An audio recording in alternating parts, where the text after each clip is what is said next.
तर दुपारी भावाची मजा तर केली होती, पण नंतर माझी मजा झाली होती. तर नमस्कार मंडळी, कशा आहात? आय होप तुम्ही सगळे स्वस्त आणि मस्त असतान. आणि तो दुपारी येताना वल्ली भेळ पण घेऊन आलेला होता, फक्त पाणी शेपरेट घेऊन आलेला होता.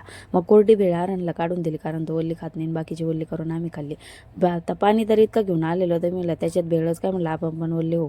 त्याच्यानंतर इकडं कपड्याला नेहमीप्रमाणे आपल्या मुंग्या लागलेल्या होत्या. आता याचा शोध घ्यावा म्हणलं, म्हणून सगळे कपडे खाली घेतले. आता याला ना जास्त करून कपडे लागले होते आरांच्या कपड्याला. मी म्हणलं आता तो पिट्टा पाडल्याशिवाय मी काय सोडित नाही म्हणलं तुम्हाला. त्याच्यामुळे सगळ्या कपड्यांचा आहे ना मी खाली घेतले सगळे कपडे, आणि त्याच्यानंतर शोध लावायला घेतला. तर आहे ना तुम्हाला सांगते, तर सगळे कपडे खाली घेतले आणि त्याच्यानंतर बघते मी, तर मला कळलं होते मग आल्या कुठून, आल्या कशासाठी याचा तपास लागत नव्हता. मला तरी वाटतं नेमकी ते आहे ना, आता दुसरं काही कारण तर दिसत नव्हतं, नेमके ते थंडी घालवायला आलेलं होते काय काय नो.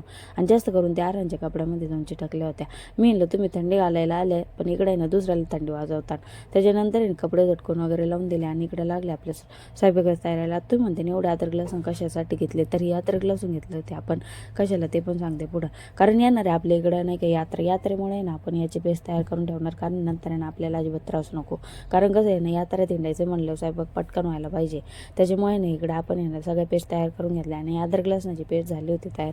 आणि त्याला काचेच्या एका डब्यामध्ये काढून घेतला, कारण आपण ही पेस्ट आहे ना काचेच्या डब्यामध्येच काढून घेतो, त्या लवकर खराब होत नाही म्हणून बरं का.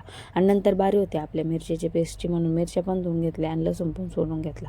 आणि मग लसूण मिरचीची पेस्ट तयार करायला घेतली. लसूण मिरचीची पेस्ट तयार करायला घेतली होती आणि ती बऱ्यापैकी बारीक झाली पण होती, पण झाला असा कुटाणा देतो की पेस्ट तयार करता करता मिक्सरचं भांडं इतकं जाम गुतलं होतं की ते नाव निघायला तयार नव्हतं. आता हे कसं काढू मी, आणि हे गुतलं कसं काय याच्यात?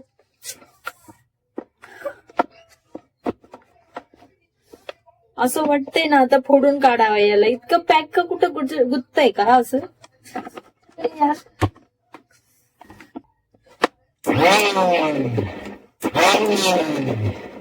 म्हणजे मिक्सर चालतंय पण हे निघत नाहीये. हे असं बिंगवलं आणि हे असं बिंगवलं. मिक्सर वरती येतंय ते कसं पण हे निघत नाहीये. आता याला ना असंच ठेवून देते मी, आणि आनंदच्या पप्पाला आले नंतर पण काढायचं. मला तर काय ते निघत नाहीये. आता हे भांडं काढलं कसं हे पुढल्या व्लॉगमध्ये सांगेन मी, तोपर्यंत तुम्ही आपल्याला फॉलो करून घ्या. आता याला अद्रक लसणाची पेस्ट काढून घेतली होती आणि मिरचीची पेस्ट आता कशी निघते ते बघा. Bye bye.